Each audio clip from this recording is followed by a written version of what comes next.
Assalamualaikum warahmatullahi wabarakatuh. Mohon izin Ibu, saya Hafizul Mindrawan, Prodi S1 PJJ Akuntansi. Di sini saya akan menjelaskan mengenai materi mata kuliah akuntansi keuangan lanjutan untuk tugas UAS. Di sini saya mengambil materi mengenai hutang antar perusahaan.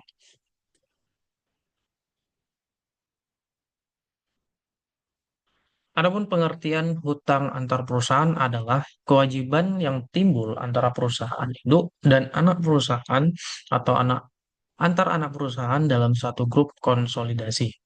Nah, manfaat utama dari eh, hutang antar perusahaan adalah yang pertama, transfer sumber daya antar entitas legal, kemudian yang kedua, meminjamkan kelebihan dana ke afiliasi, meminjamkan dari afiliasi saat kekurangan dana, dan yang keempat, tingkat bunga lebih rendah, persyaratan kredit lebih lunak, dan yang terakhir, biaya pengeluaran utang lebih rendah. Adapun jenis-jenis utang antar perusahaan adalah yang pertama transfer utang langsung dan yang kedua utang tidak langsung. Transfer utang langsung melibatkan pinjaman dari satu afiliasi ke afiliasi lain tanpa keterlibatan pihak lain. Pun contohnya ialah piutang atau utang usaha dari penjualan kredit persediaan. Kemudian yang kedua, penerbitan wesel bayar untuk peminjaman dana operasi. Sedangkan utang tidak langsung melibatkan pengeluaran utang ke pihak yang tidak berhubungan istimewa, kemudian pembelian instrumen utang tersebut oleh afiliasi. Contohnya ialah seperti PT Anak mengeluarkan obligasi ke PT non-afiliasi. Kemudian PT Induk membeli obligasi tersebut dari PT non-afiliasi.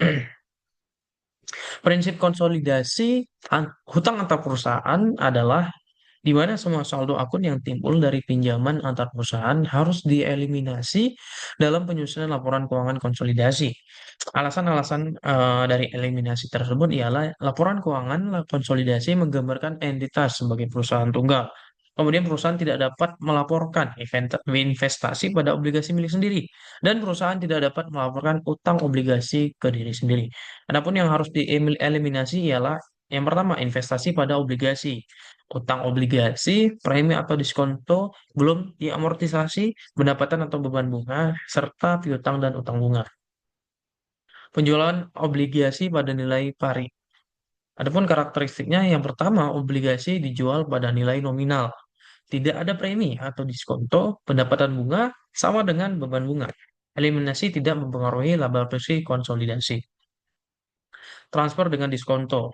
Karakteristiknya antara lain obligasi dijual di bawah nilai nominal.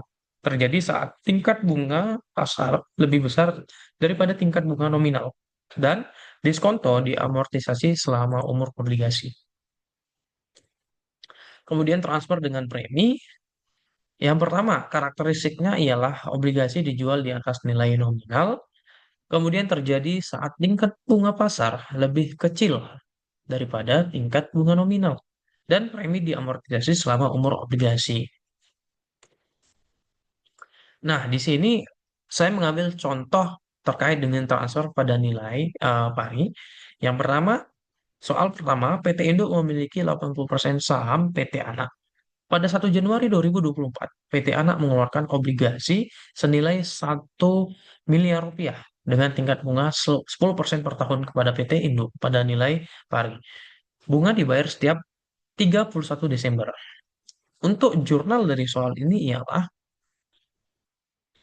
utang obligasi pada debit senilai 1 miliar, kemudian pendapatan bunga dinilai berdasarkan dari 10% dari 1 miliar, yaitu nilainya 100 juta rupiah, dan investasi obligasi pada kredit, dan juga beban bunga pada kredit. Dan soal nomor kedua, 2A, transfer dengan diskonto, soalnya ialah PT Induk membeli obligasi PT Anak senilai 1 miliar rupiah dengan tingkat bunga 8%. Jangka waktu 5 tahun seharga 920 juta atau diskonto 80 juta. Diskonto diamortisasi dengan metode garis lurus. Adapun di sini eh, amortisasi diskonto per tahun senilai 80 juta dibagi 5 dengan nilai 16 juta rupiah. Kemudian bunga tunai 8% dari 1 miliar, nilainya 80 juta. Dan beban bunga PT Anak 80 juta ditambah 16 juta, dapat nilainya 96 juta. Dan pendapatan bunga PT Indo 80 juta ditambah 16 juta. Nilainya 96 juta. Adapun jurnalnya ialah utang obligasi pada debit senilai 1 miliar. Kemudian pendapatan bunga juga pada debit 96 juta.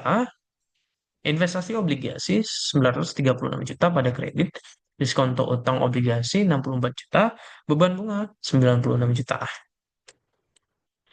Dari eh, semua materi yang saya jelaskan di sini saya bisa mengambil kesimpulan. Yang pertama, eliminasi wajib. Semua utang antar perusahaan harus dieliminasi dalam konsolidasi. Hal ini bertujuan untuk menampilkan entitas konsolidasi sebagai suatu perusahaan tunggal. Dan dampak laba yang kita dapatkan ialah transfer pada nilai pari tidak mempengaruhi laba bersih konsolidasi. Kemudian amortisasi, diskonto, dan premi mempengaruhi besaran eliminasi. Dan manfaat ekonomis dari hal ini ialah efisiensi dalam manajemen cash crop. Kemudian biaya peminjaman dari apa namanya kegiatan perusahaan lebih rendah, fleksibilitas dalam transfer sumber daya dan juga resiko investasi lebih terkendali.